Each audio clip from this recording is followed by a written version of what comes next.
বিশাল মনের পরিচয় দিলেন মেহেদী হাসান মিরাজ। মঙ্গলবারের ম্যাচে টাইমড আউট করার সুযোগ পেয়েও প্রতিপক্ষ ব্যাটারকে আউট করেনি খুলনা টাইগার্স। মাঠে ওই সময়ে কি চলছিল কাপ্তান মিরাজের মনে?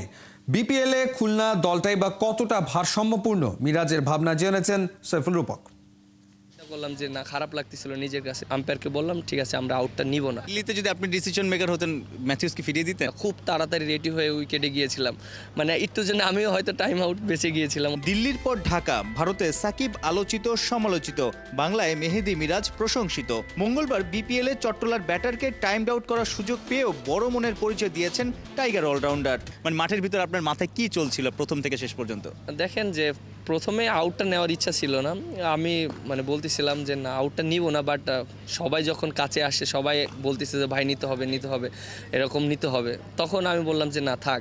পরে সবাই আবার জোর করলো যে নিতে হবে, তখন আম্পায়ার কাছে আপিল করলাম, তখন আম্পায়ার আউট দিল। যখন আবার চিন্তা করলাম যে না, খারাপ লাগতেছিল নিজের কাছে যে এটা মানে কেমন জানি লাগতেছিল। দেন তারপর আমি আম্পায়ারে বললাম যে এটা কি আবার করা যাবে কিনা, তখন বলছে হ্যাঁ যাবে। তখন আমি আম্পায়ারকে বললাম ঠিক আছে আমরা আউটটা নিব না, ওকে ডাক দেন। সবাই নিশ্চয়ই অ্যাপ্রিশিয়েট করেছে পরে আপনাকে। সবাই পরে বলেছে। 6 নভেম্বর দিল্লি 2023, এই ঘটনাটা যেভাবে আলোচনায় এসেছে, সাকিব আল হাসান ম্যাথিউসকে যে টাইম আউট, তখন আপনি মাঠে ছিলেন ওই ম্যাচে। এরপর থেকে কিন্তু আমরা লোকাল বিদেশি নানা রকম ইন্টারন্যাশনাল বা ফ্র্যাঞ্চাইজি ক্রিকেট দেখি এখন কাউন্ট হয় যে ব্যাটসম্যান নামার, ওই ঘটনাটা আবার উঠে এসেছে। আসলে ওই দুইটা ঘটনার মধ্যেই আপনি ছিলেন আসলে। হ্যাঁ অবশ্যই, আপনি দেখেন যে এটা আউট অবশ্যই হয় বলেই আইসিএছে। ব্যাক টু ব্যাক উইকেট পড়লে ব্যাটসম্যান রেডি হয় না, এরকম অনেক সময় এটা আপনাদের বেলাও হতে পারে, আমাদের বেলাও হতে পারে। বাট এরকম কয়েকটা ঘটনা আমিও এরকম হয়েছিল। আমার এখনও মনে আছে 2018 সালে ওয়েস্ট ইন্ডিজ যখন খেলতে গিয়েছিলাম, ব্যাক টু ব্যাক উইকেট পড়ছিল, আমিও রেডি হচ্ছিলাম না, খুব তাড়াতাড়ি রেডি হয়ে উইকেটে গিয়েছিলাম, মানে একটুর জন্য আমিও হয়তো টাইম আউট বেঁচে গিয়েছিলাম ওই সময়টা। বাট এটা অবশ্যই আগে থেকে প্রিপারেশন নেওয়াটা খুবই ইম্পর্টেন্ট। দিল্লিতে যদি আপনি ডিসিশন মেকার হতেন, ম্যাথিউসকে ফিরিয়ে দিতেন বা ম্যাথিউসকে খেলতে দিতেন?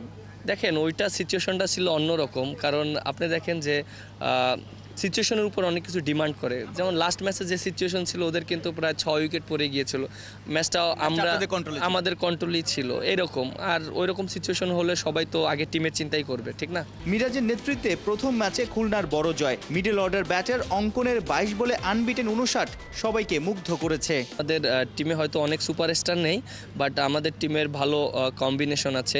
উপরে ব্যাটাররা খুব ভালো আছে, এবং মিডল অর্ডার বলেন এবং লেট অর্ডার বলেন সবাই ভালো আছে, এবং বোলাররাও ভালো আছে। বিশেষ করে ক্রেডিট অবশ্যই অঙ্কনকে দিতে হবে, ও যেভাবে ইনিংস খেলেছে, সো এটা আউটস্ট্যান্ডিং পারফরমেন্স করেছে। ক্যারাবিয়ানরা খেলে থাকে, বাট আমাদের দেশে যে এরকম প্লেয়ার আছে দেখেন, এটা কিন্তু একটা পজিটিভ সাইন। ওকে হয়তো অনেকে মনে করে যে টেস্ট প্লেয়ার, বাট আমার কাছে মনে হয় যে ও সাদা বলে অনেক ভালো। আপনি দেখেন লাস্ট 3 বছর ঢাকা প্রিমিয়ার লিগে কিন্তু টপ রান গেটারের ভিতরে ছিল, সো ও সাদা বলের জন্য অনেক ভালো। সো আমরা ওকে মানে হয়তো সুযোগ দিলে ও নিজেকে আরও বেটার করতে পারবে। সাইফুল রূপক, 71।